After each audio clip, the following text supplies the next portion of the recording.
Hey guys, welcome back to my channel, or welcome to my channel. You could just be finding this channel now. If that's the case, hi, I'm Cato. I make videos about audio production, audio, just anything related to audio and sound, really. It's like whatever I'm interested in, whatever I think you guys would be interested in. Hi, welcome. Yeah, that's it. That's my yearly explanation of my channel, I guess. CatoNoise.com is my website if you want to learn more about who's talking to you here, about me, right? So I do share with you guys what I've learned, and I think that's beneficial for the community for us to share what we've learned. So here I am.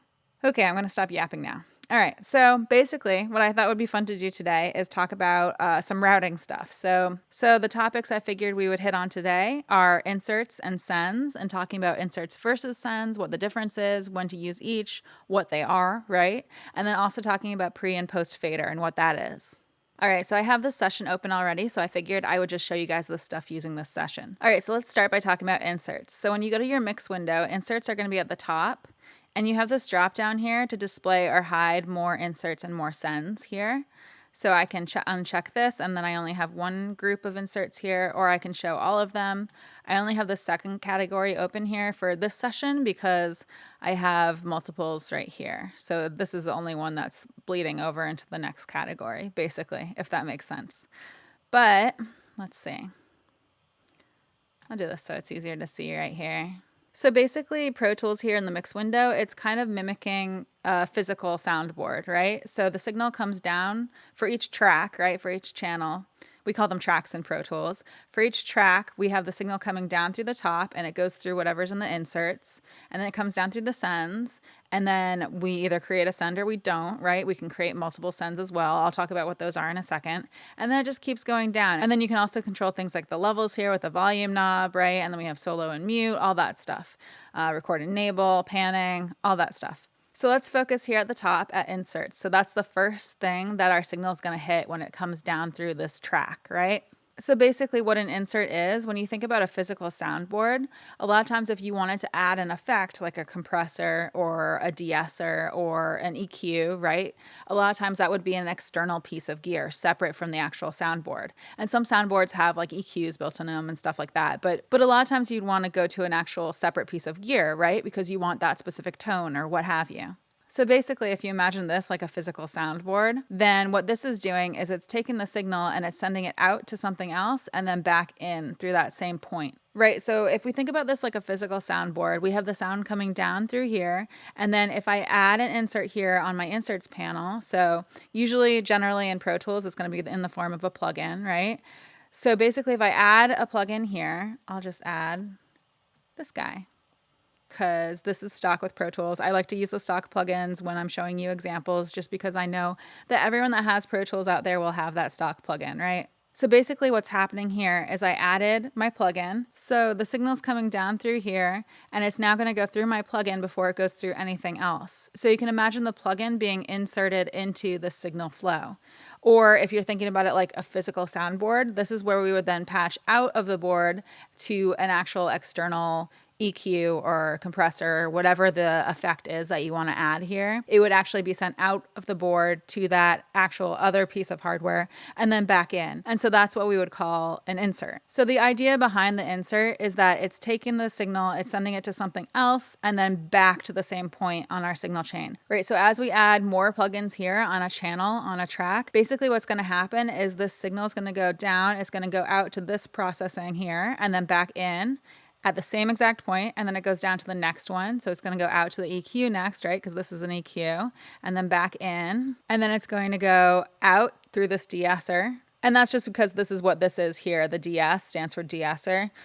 These could be any processing plugins that you add, right? And then it's going to go back in, and then it's going to go down to the next stage through the compressor, back in to the next stage through this BX refinement plugin, and then back in, and then it's going to continue down. So basically with inserts, what you're doing is you're adding this extra processing in, you're inserting the plugin, whatever the processing is, into your signal chain. And it's just, if you imagine your signal flow as like a string, it's basically like like if you cut the string and you added a little ornament in the middle, and then you tied the string to the bottom of the ornament and then kept going. And just imagine the string is your signal flow, and then the ornament is like your actual plugin. So it's not splitting anything out separately. It's just going through that processing and then back in. So there's no parallel anything. It's just one single signal flow that's going down through each of these inserts in this order, top to bottom. All right, so that's basically inserts. So then the next question is, what's a send, right? Because the next thing that we see here is a send. And so with sends, we also have a second chunk of sends here in Pro Tools that I can activate here. I mean, they're active no matter what, but I can view them or not view them, right? So it's just like with inserts. They are displayed in almost the same way, right? They just say sends here instead of inserts. And they're at the same point on our mix window. If we go and we switch over to the edit window, we can see them here. We can display them or not display them here in the edit window as well. I like to have them displaying so I can access them very quickly, at least for the inserts. The sends I don't touch as much, which we'll get into here in a second why that is. It's just a function of what a send is, right? But yeah, they're very similar in the way that they display, right? So what makes a send different? Basically, when your signal finishes going through all the inserts, it now goes down to the sends panels here. And the basic idea behind a send is that it's taking your signal and it's splitting it. So it's making a duplicate copy of your signal and it's sending it somewhere else. And so usually with sends, we're going to use buses. So when you click here to create a new send, you can either go to output here. And so in Pro Tools, whenever we talk about output options here, it's going to be outside of Pro Tools. So that's how you will send signal outside of your computer, for example, if you want to send something out to actual physical hardware.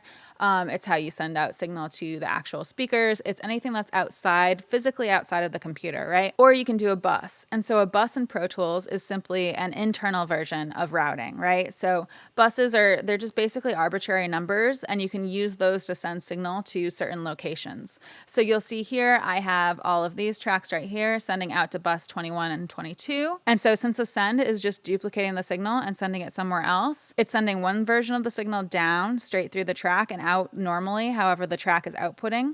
And then it's also sending a duplicate copy of this signal out to bus 21 and 22.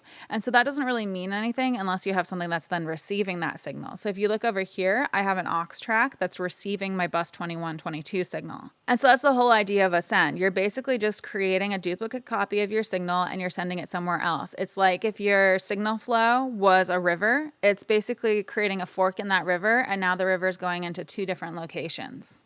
And so we can use this for parallel processing. So as you can see here, I have these tracks are all going out 9 and 10, which is going out to this aux, which is then going out to the out 1, 2, which are my main speakers here in the studio. And I have all these tracks also going out bus 21, 22, which is going to this aux track, which is also going out the main speaker. So now I have two aux tracks that are receiving audio from all of these tracks. So because I have two separate aux tracks, I can now process things in parallel. So it just gives me a little more control over what I'm doing. One thing that I like to do is I like to have a general aux for a category of instruments. So these are vocals.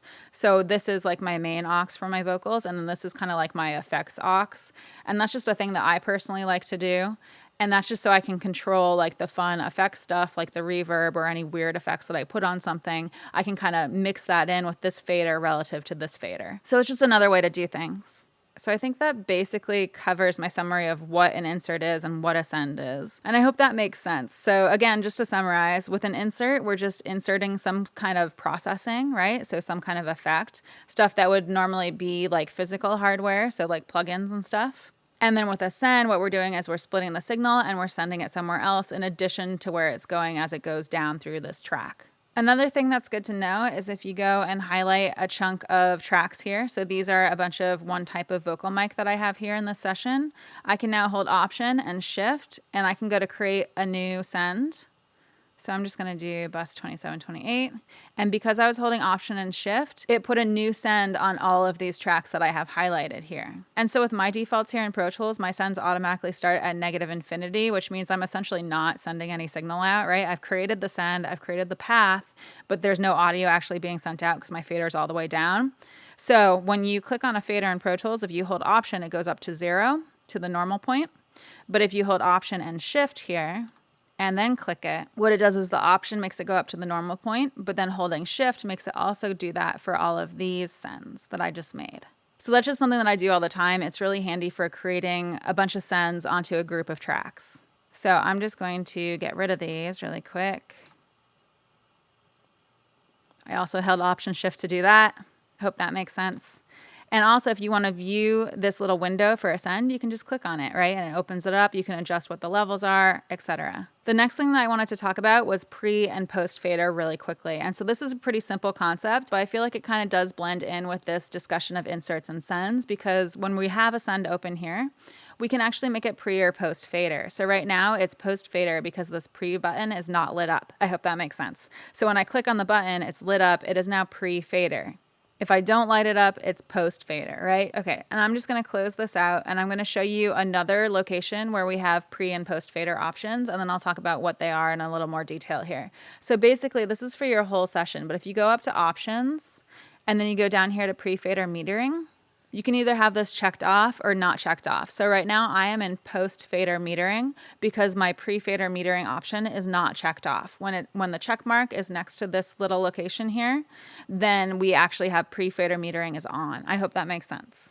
And so basically all it is right now, since I'm in post fader metering, what that means is that my meters here, when I hit play and the audio jumps around here, it's displaying the actual levels that are being controlled by these faders, right? So if I drag this fader all the way down, I'm not going to see much level here. If I drag this way up here, then this audio level is going to display higher on my actual meter. And so this is really handy for mixing, being in post fader, and that's why I'm currently in it, because I'm mixing this right now. But basically when you're mixing, you want to see if you, especially if you drag a volume fader knob above the 0 point, you want to see if you're causing clipping, right? You want to see if you're pushing it too high. And so when you're in post fader metering, it's actually going to display here based on the changes you make with your actual fader. Whereas if you're in pre fader metering, this is going to remain the same no matter how you change this. So what we tend to do is we tend to be in pre fader metering when we're tracking. And that's because in tracking, you want to see the actual audio that's coming in. You might want to change the faders and stuff to start making a rough mix, but you actually want to see what the levels are coming in from the preamp. You don't really want to see what the levels are with your rough mix because you want to make sure that you're getting a good, healthy recording that has a good signal to noise ratio. So yeah, that's the basic idea of pre and post fader metering. So again, to summarize, the basic idea is that when you're in pre-fader metering, your meters are showing whatever the audio level was at before you made changes to the fader, which is the same as if your meter was at 0, right? So at normal. Whereas if you're in post-fader metering, then it's going to display the metering based on whatever changes you make to the actual fader. It's post-fader. And yeah, again, if you're mixing, you probably want to be in post-fader. If you're tracking, you probably want to be in pre-fader. So yeah, that's actually one of the first things I teach my students when we actually get into the how to track, how to record in the studio and the booth at the school. So this is one of the first things that I teach them is to switch into pre-fader metering when you're actually recording and then to be into post-fader metering when you're mixing. So yeah, that's about it. I know this is a pretty beginner topic in the world of audio engineering, and I hope those of you guys that are a little more advanced, forgive me for doing a more beginner topic today. I do like to put more beginner topics in my videos, especially when I notice a topic that I haven't covered in depth like this one, because it helps make sure that everyone's on the same page, everyone has a good foundation, and I think it really helps people that are, just starting out now and trying to figure all this stuff out from scratch, searching on YouTube, trying to figure it all out. So I hope this helps some of you guys. So yeah, if you like this video, please hit the like button, comment, subscribe, watch my other videos. Apparently that really helps with the YouTube algorithm right now. If you know anyone that's into audio and might be interested in my channel, please share my channel. That would be amazing. Other than that, if you want to support my channel more directly, I do have a Patreon. So it's patreon.com/CatoNoise. And my patrons do get access to additional content. So I come out with new videos every Wednesday, and thank you for watching.